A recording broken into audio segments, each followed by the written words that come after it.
Gênesis capítulo 11, desde o primeiro versículo até o versículo 9.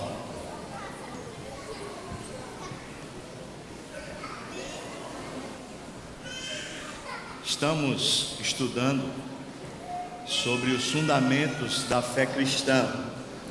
Em Gênesis, os 12 primeiros capítulos vão ensinando a gente os pilares que alicerçam a nossa caminhada. Um dos pilares, que é o que a gente quer tratar hoje, é o fiel exercício da disciplina do Senhor. Lá em Hebreus capítulo 12, Deus garante para nós que não há filho que Deus receba que Ele não trate sob disciplina. E a disciplina é um exercício que se faz sempre por amor. Alguns pais, às vezes, disciplinam seus filhos por causa da ira. Eles vão suportando, vão deixando o filho fazer o que quer, vão deixando. Chega uma hora que estão tão irados, que então eles repreendem e falam que não devem. Às vezes eles batem com ferocidade, e isso denigre a imagem da disciplina, até para o filho e para o próprio pai.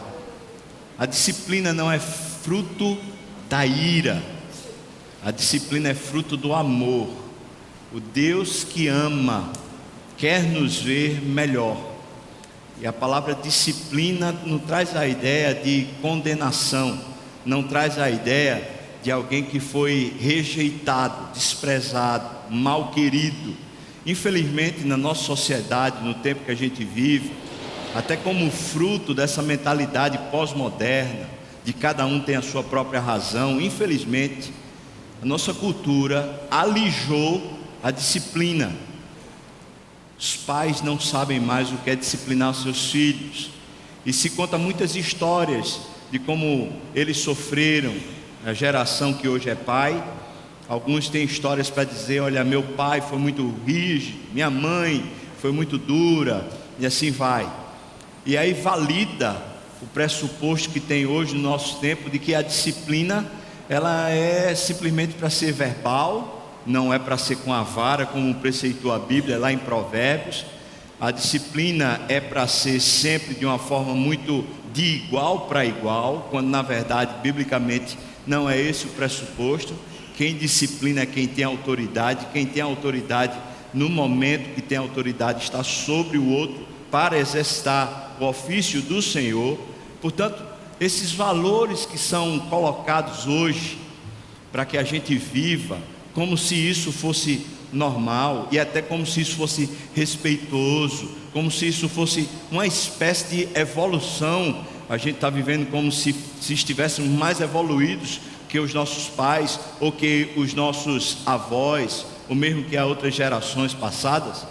Isso é uma falácia, mas é uma grande falácia, porque dispõe ou põe de lado a palavra de Deus, depõe contra ela e assume as prerrogativas mais do valor do homem, no sentido do homem ser, por assim dizer, um Deus, do que a perspectiva bíblica de que todo homem, todos nós, precisamos ser corrigidos, precisamos aprender e precisamos ter um espírito ensinável, porque quando a gente perde esse espírito ensinável, é fato que a gente está arrogante, é fato que a gente pressupôs que a gente sabia o que era melhor e como era que a verdade deveria ser vivida.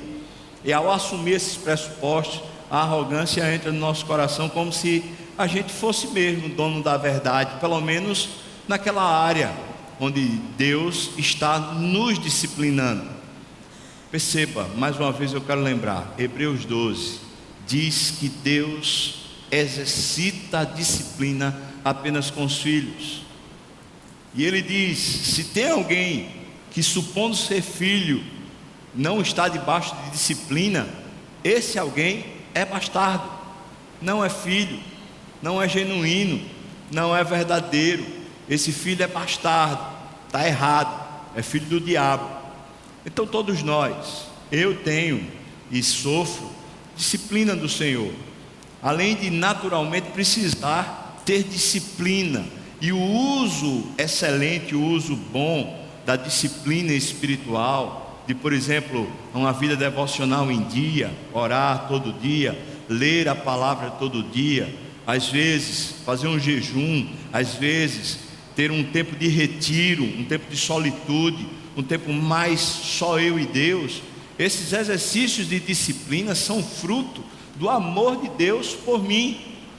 E ao fazê-lo, eu só coloco em prática o que Deus já está fazendo, que é justamente me disciplinando.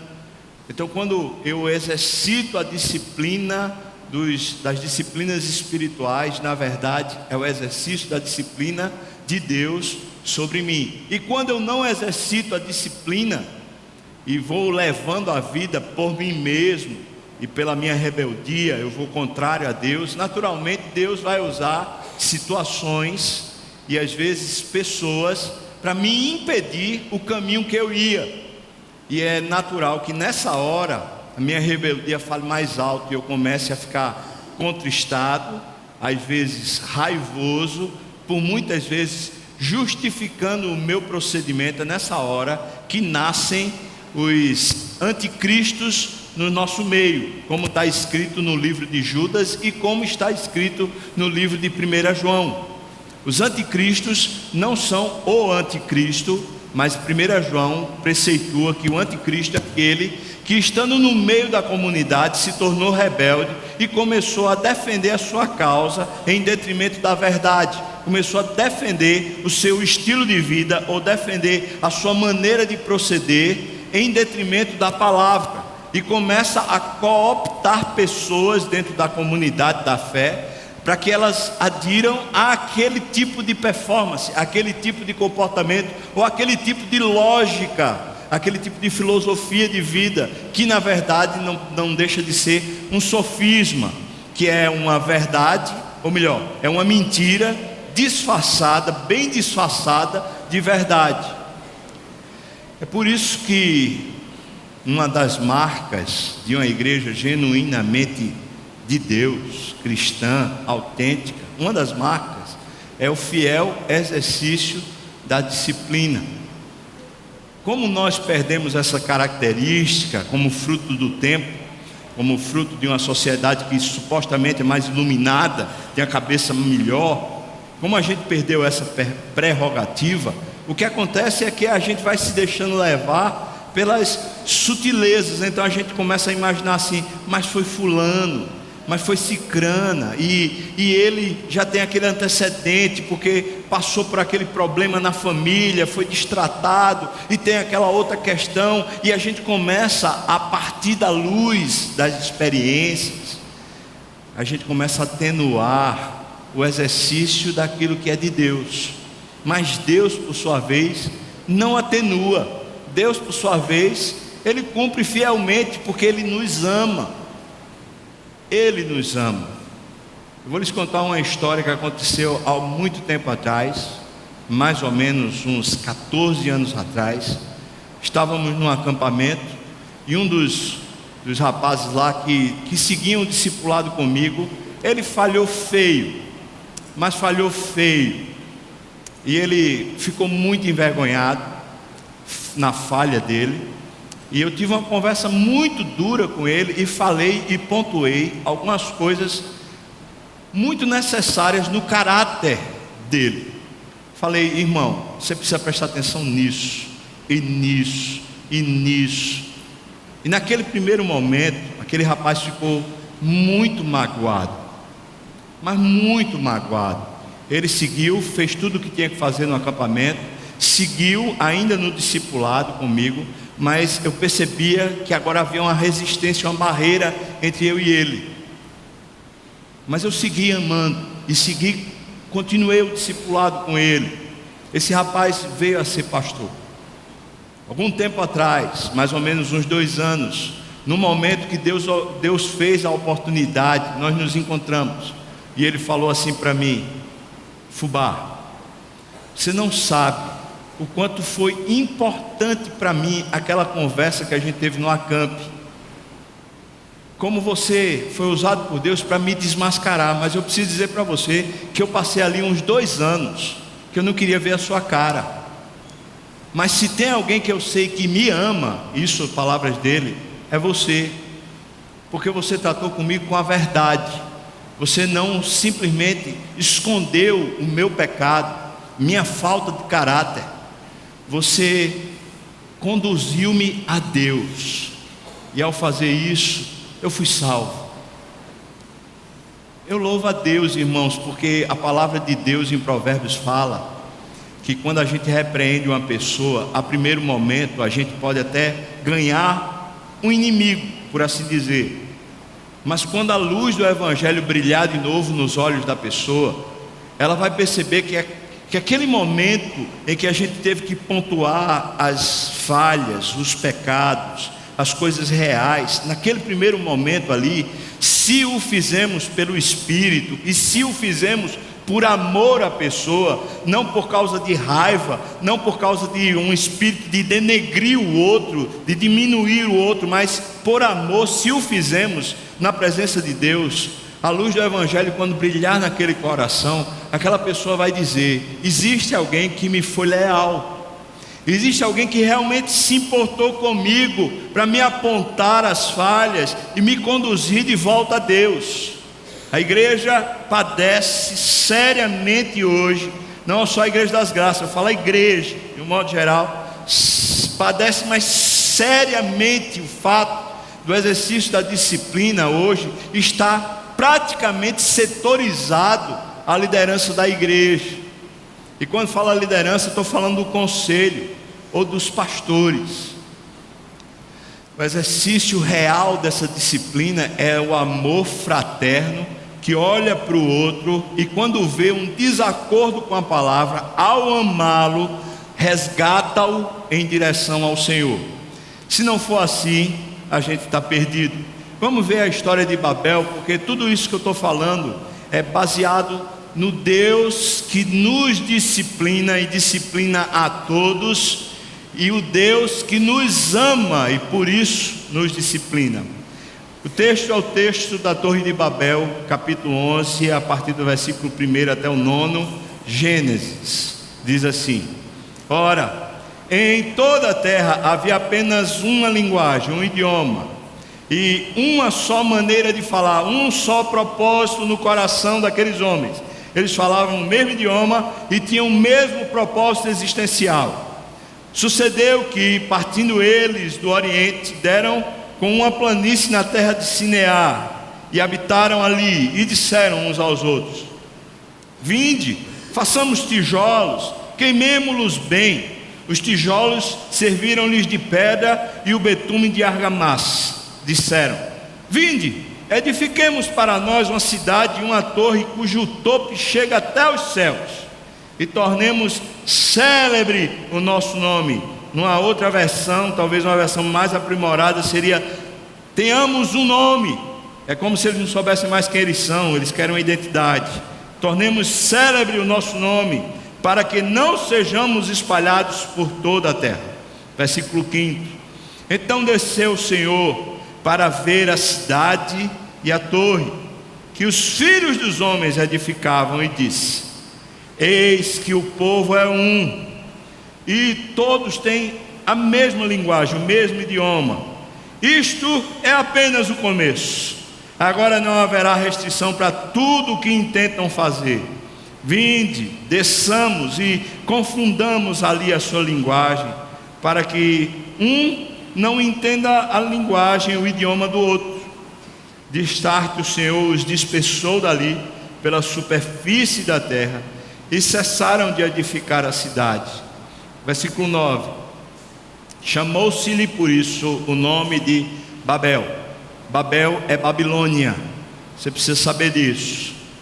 E não é sem significado que a Globo coloca o nome da novela no horário principal dela de Babilônia. Você precisa entender isso. Babel é o fruto do exercício da disciplina do Senhor, que dispersou as pessoas, e essas pessoas não se voltaram para Deus. Continua versículo 9 dizendo: porque ali confundiu o Senhor o idioma de toda a terra, e dali os dispersou por toda a superfície, o rosto da terra. Vamos orar. Deus, tenha misericórdia. Mais uma vez a gente clama. Eu não tenho condição nenhuma, Senhor.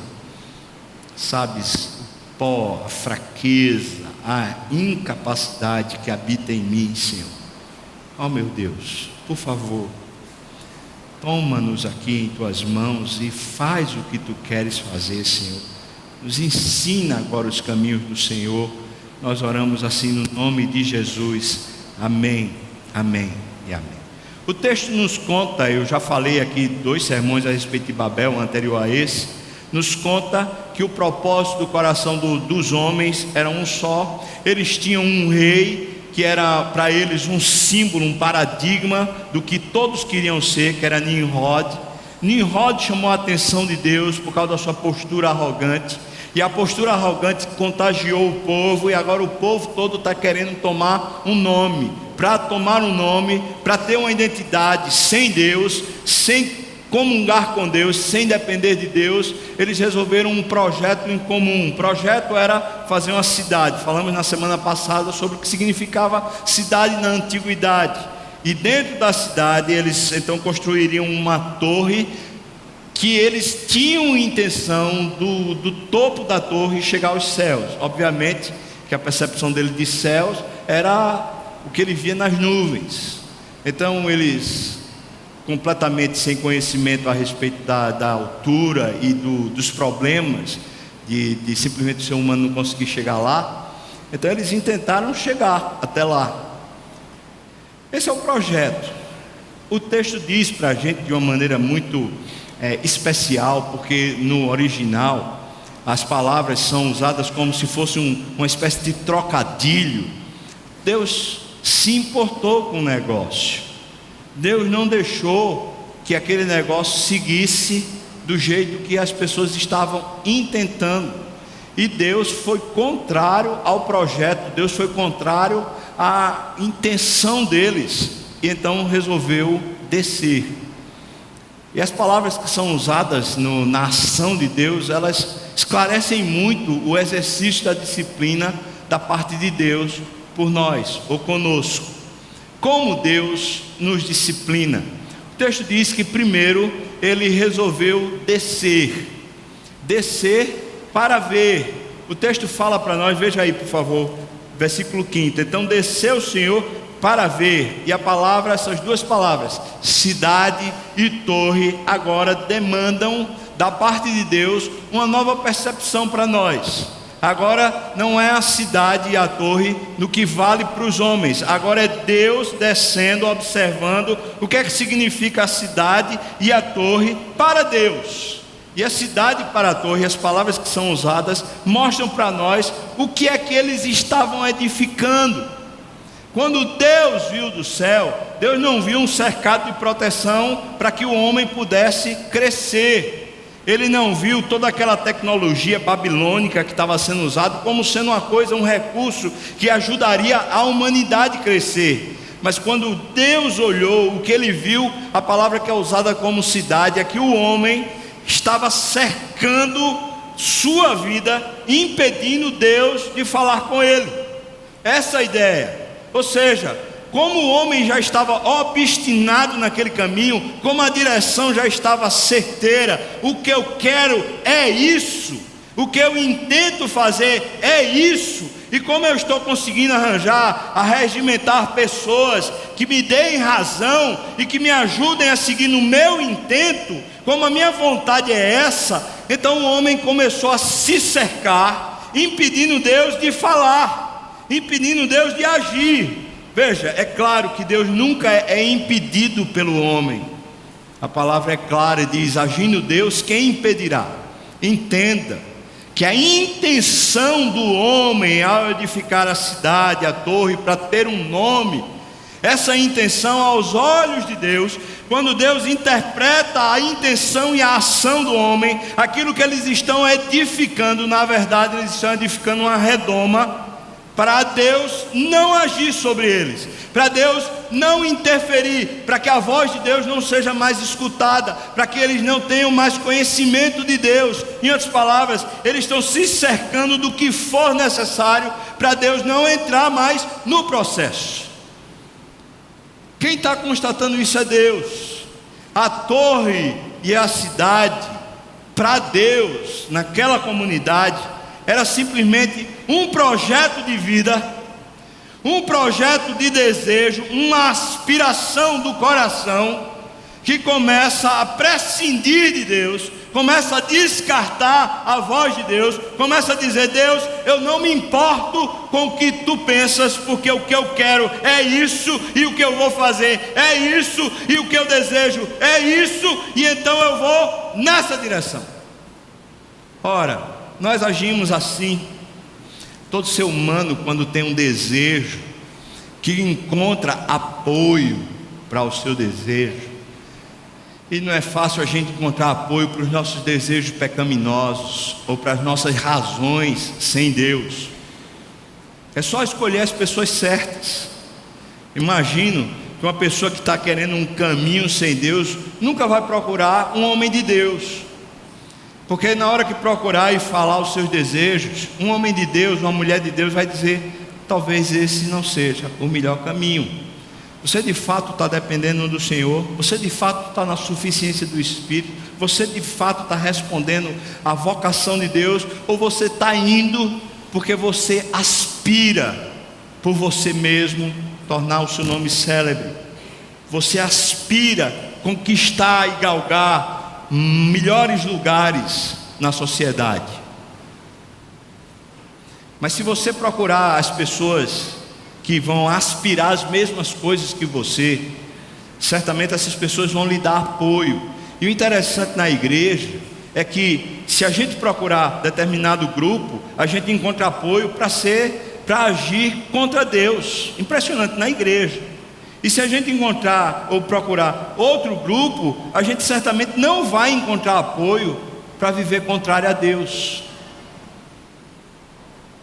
Então, nós somos muito conscientes e racionais para quando a gente está querendo pecar, ou para quando a gente está querendo ir contrário a Deus, ou mesmo quando a gente está querendo alguma coisa e a gente não está se importando com Deus, a gente procurar as pessoas que vão nos ajudar nos nossos intentos. É claro. É por isso que o caminho do discipulado bíblico é tão difícil. Porque o caminho do discipulado bíblico é assim: se alguém quiser vir após mim, negue-se. Negue-se. Você não vai poder seguir os impulsos, os desejos, os sofismas do seu coração. Você vai ter que negá-los. Mas se por outro lado a gente quiser ainda seguir a metodologia, a confusão e os sofismas do nosso coração, a gente vai procurar sempre, até na mesma igreja, a gente vai procurar pessoas que vão de alguma maneira colaborar com a nossa falta de fé. E a gente vai nessa caminhada, a gente vai de alguma maneira ficar tão esquisito, que vai chegar uma hora que a gente não ouve mais a voz de Deus. É impressionante. Não acontece do dia para a noite de alguém chegar, estar na igreja sentado e dizer assim: rapaz, eu não gosto de ouvir o sermão. Não estou falando de gostar de ouvir o sermão do pastor Sávio. Estou falando de gostar de ouvir a palavra, seja quem for o pregador. Eu não gosto. Demora demais. Eu estou inquieto. Eu tenho tempo. Eu preciso estar preparando minha agenda da semana. Eu tenho muita coisa para fazer. Fica lá demorando, falando demais. Eu não gosto. Mas perceba que de repente aquela pessoa, alguns anos atrás, alguns meses atrás, a pessoa estava dedicada, ela estava querendo, estava buscando, mas chegou os espinhos. Quais foram os espinhos? Foi quando a alma dela começou a querer o mundo, querer as coisas que o mundo ensina, e quando ela começou a querer nasceram os espinhos, que começaram a fortalecer essa carne, fortalecer o pecado dentro dela, e ela está indo em direção ao mundo. E cada vez que o evangelho é anunciado, é lido, cada vez que num grupo pequeno é falado o evangelho, aquilo ecoa estranho na alma, porque é uma denúncia no espírito dizendo: você está longe de Deus, e a pessoa simplesmente não quer se chegar a Deus, porque se chegar a Deus, ela vai ter que abandonar o curso de mundo, o curso de vida que ela segue. E a gente vai fazendo isso. Não é à toa que mais ou menos 80% de qualquer igreja que você for, de uma comunidade assídua, frequente, participante, 80% não se engaja, não assume compromisso, não assume responsabilidade. Sabe por quê? Porque para se engajar, assumir compromisso, ser responsável, terá que exercer disciplina e terá que estar debaixo de disciplina. Mas a gente já tem um curso, um caminho, um destino que a gente já está em busca dele. Então, para quê? Para que se envolver ainda mais com as coisas de Deus? E por favor, não me entenda que se envolver com as coisas de Deus é se envolver com a igreja. Se envolver com as coisas de Deus é se envolver com o ministério de Deus para você. Não com os seus sonhos, não com as suas ansiedades, não com as suas perspectivas grandiosas, mas se envolver com os sonhos de Deus, com as perspectivas grandes de Deus, com o que Deus quer fazer de você aqui na terra. Deus quer fazer de mim e de você homens e mulheres que qualquer um olhando falar: Jesus Cristo está ali, a imagem do Filho de Deus impregnada em nós. Então a gente simplesmente foge. Quando Deus desceu, o que ele viu os propósitos do homem em construir e edificar uma cidade e uma torre. Ora, não parece óbvio que anteriormente teria sido dito a mesma coisa, que era isso o propósito que eles estavam intentando? No entanto, as palavras são usadas de forma diferente. Aqui diz cidade como barreira, como impedimento. Essa palavra que é usada aqui no versículo 5 é uma barreira, um impedimento, um escudo. Tipo: Deus, fica aí, que eu estou mais interessado nisso aqui. Amém, irmão? Todo mundo prestando atenção. Ninguém disse amém. A gente tem que caminhar, fazer esse exercício de conversão, de verdadeiro arrependimento. Isso é coisa de crente. Isso é coisa de crente que se submete e diz: Deus, de qualquer jeito eu quero o Senhor, seja que preço for, eu quero o Senhor. Porque só um louco vai inventar de construir um negócio e não tem um recurso para construir aquele negócio. Só um louco vai inventar de entrar numa guerra e não contabiliza o seu exército para entrar naquela guerra valendo.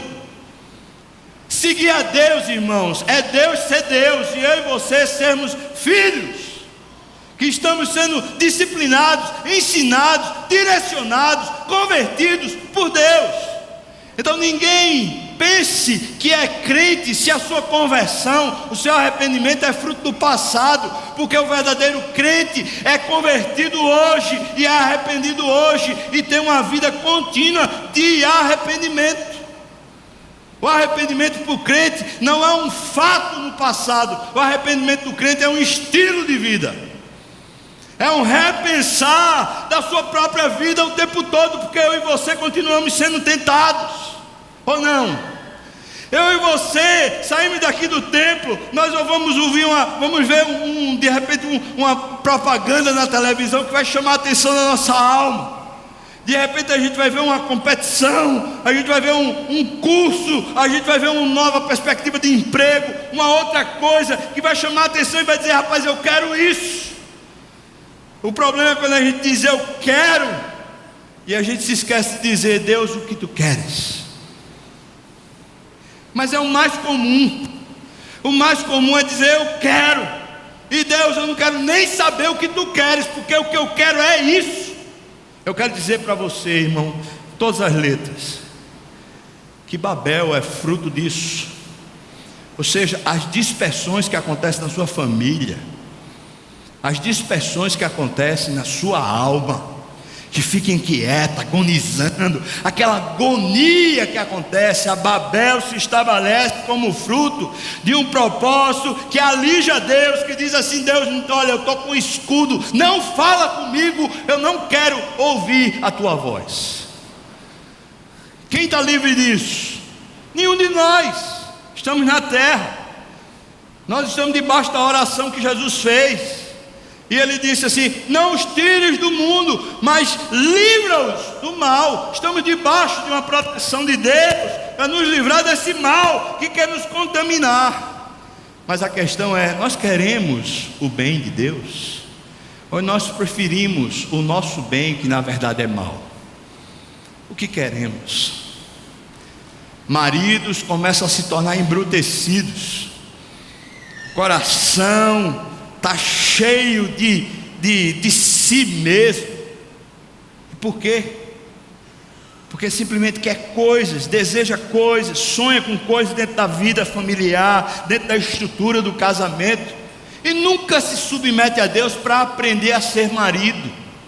Mulheres cheias de mágoas, cheias de altivez, nariz empinado, toda empiriquitada por fora, bela e formosa aos olhos de qualquer um que passa e vê, às vezes sensual, fora da decência, fora daquilo que deveria ser o traje e a vida de uma mulher de Deus. Ela está vivendo daquele jeito, porque ela não quer ouvir mais a Deus, ela quer ouvir ela, os desejos dela. Ela quer ler as revistas femininas que dizem que ela precisa ser uma mulher bem-sucedida, que ela precisa ser uma mulher competidora, que ela precisa ter voz, que ela precisa ter luta pelos direitos dela dentro de casa, dentro da família, dentro do escritório, dentro da igreja, dentro de onde for. Eu e você não estamos fora desse esquema. Sabe por quê, irmão? Estamos no mundo, e os nossos desejos continuam sendo chamados à tona. Vai, meus desejos continuam lutando e ludibriando a minha fé, a minha mente, o meu coração. Como diz Paulo lá em Romanos capítulo 7, eu encontro nos meus membros uma lei que guerreia contra a lei do Espírito, milita contra a minha vida com Deus, para me tornar escravo do pecado. Mas Deus desce para ver. Amém, irmão, ou não? Agora alguns disseram amém. Presta atenção, se você se importa, com Deus descer e ver. Deus desce para ver. Amém ou não? Amém. Ele desce lá em casa e vê. Depois ele desce na igreja e vê. Depois ele desce no meu quarto sozinho e vê. Depois ele desce e vê tudo que eu estou construindo. E todos nós estamos em construção, todos. E vê. Acontece que quando ele vê, ele discerne o que é diferente de nós. Ele vê e sabe: isso aqui não presta, isso aqui vai destruir a vida deles, vai destruir, não presta. Então quando ele desce e vê, ele anuncia. Veja que o texto mostra para a gente, veja aí o versículo 6, a conferência que houve na eternidade, Deus Pai, Filho e Espírito Santo conversando entre si. Versículo 6 diz: eis que o povo é um, todos têm a mesma linguagem. Isto é apenas o começo. A palavra começo aqui, ela poderia ser traduzida, é estranho, mas pode crer, ela poderia ser traduzida como sendo: isso é a corrupção, isso é apenas a corrupção tomando conta. Por isso a ideia de começo é porque a corrupção que havia antes do dilúvio é aquela mesma corrupção do propósito maligno do coração humano. Aquela mesma corrupção está começando de novo. É isso que Deus está dizendo: olha, a corrupção começou de novo. Versículo 6 aí diz: agora não haverá restrição. Essa palavra restrição é a mesma palavra que é cidade. Não é interessante? Ou seja, agora não haverá barreira. Veja aqui, barreira para quê? Não haverá restrição, barreira para tudo o que irmãos? Intentam fazer. Em outras palavras, Deus está dizendo assim: eles construíram uma barreira, ou tentaram construir uma redoma, para que eu não os alcançasse. E se seguir desse jeito, não haverá barreira para eles fazerem o que eles querem. Veja só, o que Deus está dizendo no trocadilho é: eu sou a barreira deles, eu sou o impedimento deles. Não é à toa que tem tanta gente que olha para Deus como se Deus fosse uma espécie de carrasco, como se Deus fosse uma espécie de chato. Não, Deus vive dizendo não, como se Deus fosse punitivo, como se Deus fosse um chato de galocha. Irmãos, isso é fruto da nossa obstinação com o pecado. Afinal de contas, o que Deus está dizendo é: eles construíram uma barreira, e agora a barreira que eles construíram me impede de agir. Eu sou a única barreira para impedir eles de seguir no propósito deles. Será que hoje a gente pode dizer: Deus, eu quero mesmo que o Senhor me impeça todos os propósitos que são errados no meu coração? Eu quero que o Senhor corte mesmo o que não abençoa, o que não me faz mais penitente, o que não me faz mais consagrado. Eu quero que o Senhor corte. Será que a gente tem coragem de dizer isso, irmão? Versículo 7 diz assim para nós: vinde. Agora, essa palavra vinde traz a ideia de descida, já, a própria palavra. E aí vem o verbo: vinde, desçamos e confundamos. A palavra desçamos não é propriamente descer, mas é prostrar. A ideia é a seguinte: desçamos, vamos descer e vamos fazê-los se prostrar. Que Deus poderoso é esse, irmãos! Esse texto exalta sobremaneira a soberania de Deus. Esse texto revela que Deus nunca é impedido por seu ninguém. Quando ele viu, constatou, o texto diz para nós que eles tomaram uma resolução na Santíssima Trindade. Essa resolução é a resolução de Deus Pai, Filho e Espírito Santo. Ele disse assim: vamos descer, nós vamos descer e vamos fazê-los prostrarem-se diante de nós, prostrarem-se, arrefecerem o coração. Aqueles momentos talvez onde a gente está bem depressivo, aqueles momentos onde talvez a gente está bem surumbático, é como se a gente não tivesse mais o que viver, para que viver. Aqueles momentos que parece que decepcionou, talvez a família decepcionou a gente, talvez a igreja decepcionou, talvez o trabalho decepcionou, a carreira promissora nos decepcionou, talvez aqueles propósitos, aqueles cursos, aquelas coisas que a gente pensava que ia nos tornar alguma coisa, eles decepcionaram, eles cortaram a gente. O texto é esse. Essa prostração não é Deus fazendo os homens se arrependerem, mas é Deus fazendo os homens se prostrarem. Não é à toa que o grau, o tamanho da nossa sociedade de pessoas tristes, especialmente pessoas que estão passando por depressão, não é à toa que esteja acontecendo. Não é à toa, afinal de contas, nós somos a sociedade. Talvez na história, olhando para o curso da história, nós somos a sociedade com mais direitos e com menos deveres. Talvez nós somos a sociedade onde cada um assume mesmo a prerrogativa do que sabe o que quer e vai-se embora, sem dar conta a ninguém. Eu não presto conta a ninguém, afinal de contas eu vou porque eu sei o que eu quero. Isso é propaganda, isso é cinema, isso é novela, isso é o tempo todo a informação que passa para nós, e os nossos filhos já crescem assim.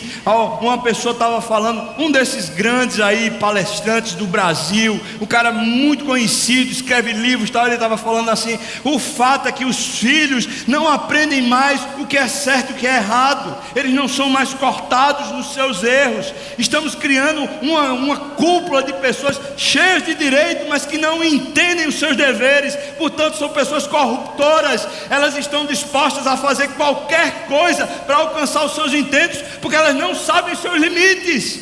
Essas pessoas, quando Deus descer e fizê-las prostrar, quando elas estiverem prostradas, certamente elas vão estar com algum tipo de sentimento parecido com depressão. Não é à toa, nós somos uma sociedade extremamente adoecida emocionalmente. Parece que Deus tem descido e tem prostrado. Parece que Deus tem ido a muitas casas, a muitas vidas. E perceba que aqui não está falando de povo de Deus, não. Está falando dos habitantes da terra.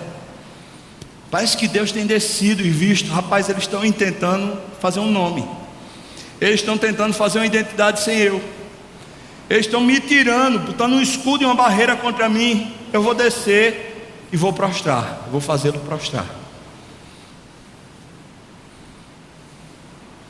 Glória a Deus, porque Deus disciplina. Glória a Deus, porque Deus simplesmente não deixa o curso da vida seguir sem a intervenção dele.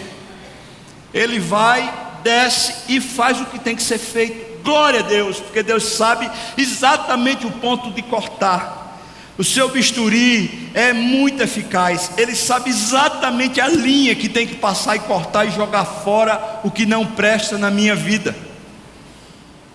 É por isso que muitas vezes a gente tem essa sensação de prostração. Estava vendo essa semana uma reportagem falando sobre o cansaço. Foi no Globo Repórter da semana passada, eu vi essa semana. 98% da população brasileira está cansada. O que é isso, irmão? Isso é um colapso. 98%, isso quer dizer as nossas crianças, os nossos adolescentes, cheios de energia, estão prostrados. O cansaço agora não é fruto de ter alcançado os 70 anos, como diz a palavra, que depois de 70 anos é canseira e enfado. Mas o cansaço agora é uma criança de 5 anos, um adolescente cheio de energia, cheio de hormônio, cheio de vigor, 12, 13 anos, cansado. Um jovem, cuja palavra diz lá em Lamentações de Jeremias, que é para ele suportar o jugo na sua mocidade. O jovem está cansado, que dirá os adultos? Nós estamos cansados, aflitos, sobrecarregados. Os nossos projetos, o nosso estilo de vida, a maneira como nós simplesmente impedimos Deus de falar conosco, tem feito a gente se prostrar na terra. Nós estamos nos prostrando, o cansaço é agudo, e a gente, por vezes, não poucas, a gente não sabe o que fazer, a gente está extenuado, sem alegria, sem vigor, e às vezes esse negócio vai tão forte que a gente chega a uma depressão e uma crise mais séria, e a nossa mente fica confusa, as nossas emoções se embaralham, e a gente não sabe que direção ir. Jesus desceu para tomar sobre si todo o nosso peso, para fazer da nossa vida a vida dele. Por isso que ele chama eu e você de corpo de Cristo, que a intenção dele, o propósito dele é fazer eu e você Cristo na terra, Jesus na terra. Por isso ele diz: olha, venham, vocês estão cansados. Veja que agora, lá em Mateus capítulo 11, Jesus está falando com o povo, falando com as ovelhas. Ele está dizendo assim: vinde, vinde, como eles lá na Santíssima Trindade disseram: vinde. Agora Jesus está dizendo: vinde, venham, vinde a mim. Vocês estão cansados, aflitos, sobrecarregados, venham a mim, aprendam comigo, aprendam, eu sou manso. Sabe o que é um manso? Essa palavra no original lá é alguém que não recorre aos seus direitos, tendo-os, não recorre, abre mão deles. Manso é alguém que resolve na alma, não fica a alma conflituosa, resolve, pacifica a alma. Aprendei de mim porque eu sou manso. E a outra palavra que ele usa qual é, irmãos? Humilde de quê? De coração. Não sou humilde na performance, não é para os outros verem, eu sou humilde lá dentro. Eu sei quem eu sou, eu não estou querendo gerar um nome para mim não, eu sei quem eu sou.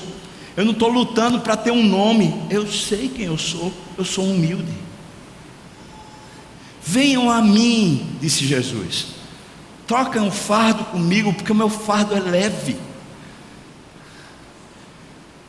Esse texto apresenta pela segunda vez no livro de Gênesis que nós temos um Deus triuno, Pai, Filho e Espírito Santo. Eu achei muito interessante porque no original ele não usa a palavra Elohim, como ele usa logo em Gênesis no capítulo 1, versículo 1.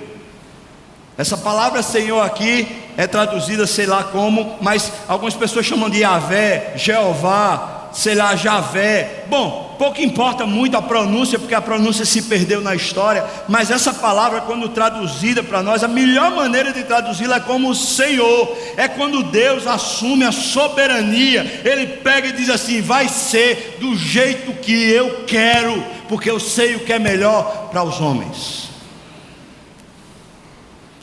Senhor. Por isso quando eu e você cantamos Senhor, nós estamos falando de alguém que tem autoridade valendo. Não é autoridade dessas de Brasília, não é autoridade dessas de pastorado, não é autoridade dessas de um presidente de empresa. Essas autoridades humanas não valem nada diante da autoridade do soberano, o Rei dos Reis, o Senhor dos o quê? Dos senhores todos da terra. Agora perceba que a autoridade dele está descendo para nos impedir. Está descendo, irmão, para nos impedir de seguir no projeto que é contra Deus e que vai terminar destruindo a terra, como destruiu na primeira vez através do dilúvio. É Deus freando, disciplinando, para que a coisa não tome proporções para além. Então o versículo 7 fala isso, o versículo 8 diz: destarte, o Senhor os dispersou. Eles saíram, a palavra superfície que está aqui no versículo 8 diz, é o rosto. É quase como se Deus estivesse dizendo, eles saíram com o rosto na terra. Eu gostei dessa expressão, sabe por quê? Porque quando o homem foi feito, ele foi feito do barro, e ele foi feito, a expressão Adão significa barroso. Eu gostei do que Deus está ensinando aqui. Quando ele desceu e prostrou o homem e os dispersou, eles saíram com a face no barro. Eles foram literalmente humilhados por Deus. Por isso eles se dispersaram. Não é interessante que normalmente a humilhação ela vai fazer a gente repensar se a gente quer ou não quer continuar no caminho que a gente ia? Não é interessante? A humilhação tem esse poder. Quando a gente é orgulhoso demais e a gente é humilhado, a gente tende a gerar sofismas tão fortes, dizendo eu tenho razão, eu tenho razão, eu tenho razão, e a humilhação não serve ao seu propósito, a gente repensar. Ou quando serve para repensar, a gente repensa mal para longe de Deus ainda, como aconteceu com eles, porque eles foram dispersos e não saíram para buscar Deus, eles saíram para os seus próprios caminhos, mas eles foram com a rosto na terra. Como às vezes a gente tem que ficar com o rosto em terra. Às vezes a esposa envergonha a gente, às vezes o chefe da gente envergonha a gente, às vezes a igreja envergonha a gente, às vezes a família toda envergonha a gente, às vezes não é nada, é a gente que está se sentindo envergonhado.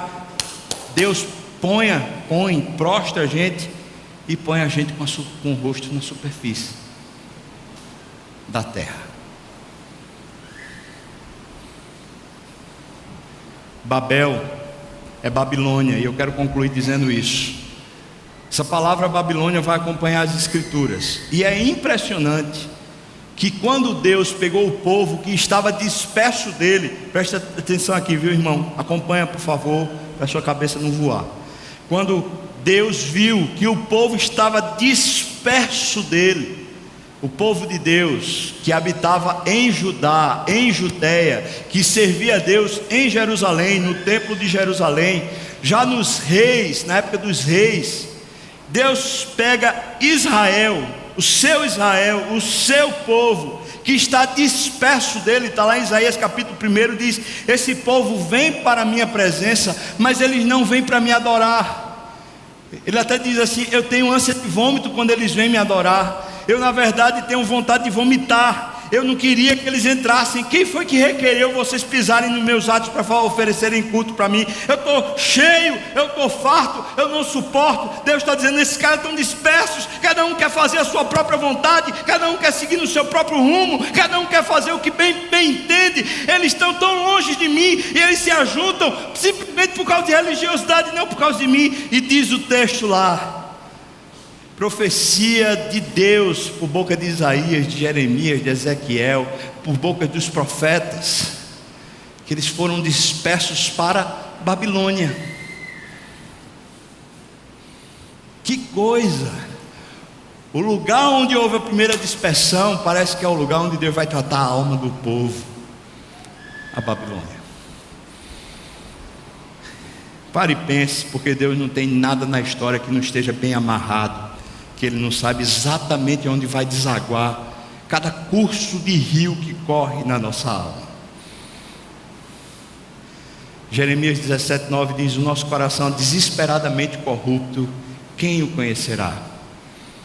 Provérbios fala, diz para nós: é do caminho, é do coração que saem as fontes, saem os caminhos da vida.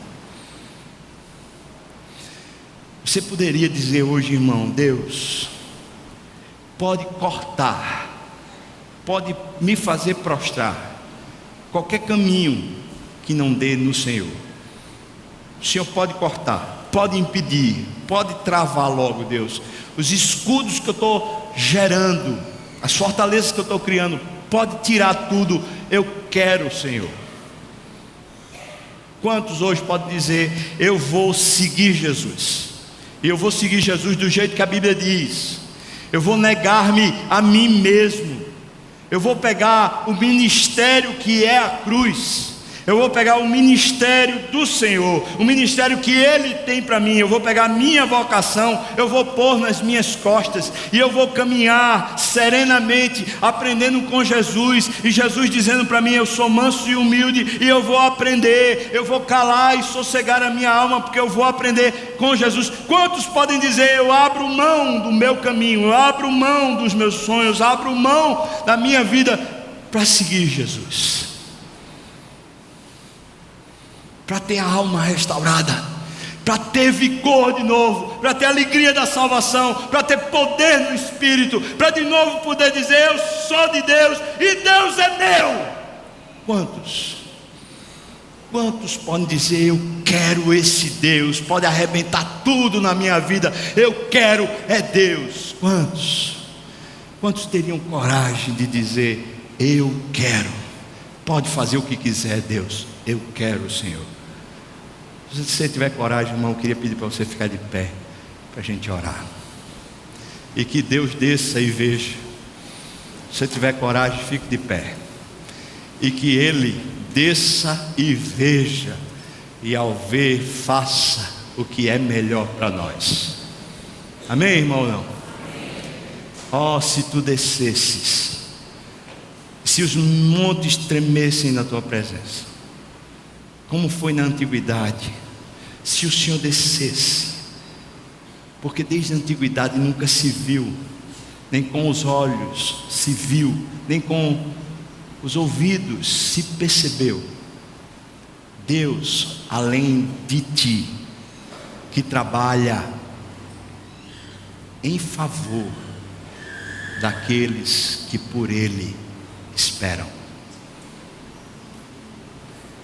Estamos nos rendendo, irmão? Sim ou não? Vamos sair daqui com a cara na terra? Para Deus fazer o que Ele quiser? Deus, Tu estás vendo mesmo. Eu sei que a Tua presença está aqui, inundando, sobrepujando, fortalecendo a nossa alma. O Senhor sabe como tratar. Eu não tenho como lhe pedir o tratamento, nem para mim, porque o Senhor sabe como fazer. Mas o que temos que pedir a Ti, Deus, é que há muitos enganos, torpezas, corrupções tomando conta da nossa alma, e a gente não sabe muito bem como se livrar delas, mas a gente sabe que o Senhor pode nos livrar delas. É por isso, Deus, que a gente está de pé, para dizer ao Senhor: ensina-nos a negarmos a nós mesmos, ensina-nos a pormos um escudo contra nós, não contra o Senhor. Ensina-nos a caminhar como Cristo, de uma maneira humilde, Senhor, mansa na terra, Pai. Eu peço, Deus, restaura corações aqui nessa manhã. Restaura, fortalece almas. As pessoas estão tão sobrecarregadas, Deus, tão quebradas, tão fracas. Deus, o Senhor pode levantá-las. Eu peço em nome de Jesus, levanta-as. Faze de novo, Senhor, o nosso espírito ter júbilo e alegria da salvação. Faz de novo a nossa alma sequiosa pela Tua presença. Faz de novo, Senhor, a gente caminhar altaneiramente, Senhor, pelos caminhos mais altos e pelos pensamentos mais elevados, Senhor. Toma-nos, faz alguma coisa nova no meio do Teu povo, a começar em mim, Senhor. No nome de Jesus, amém.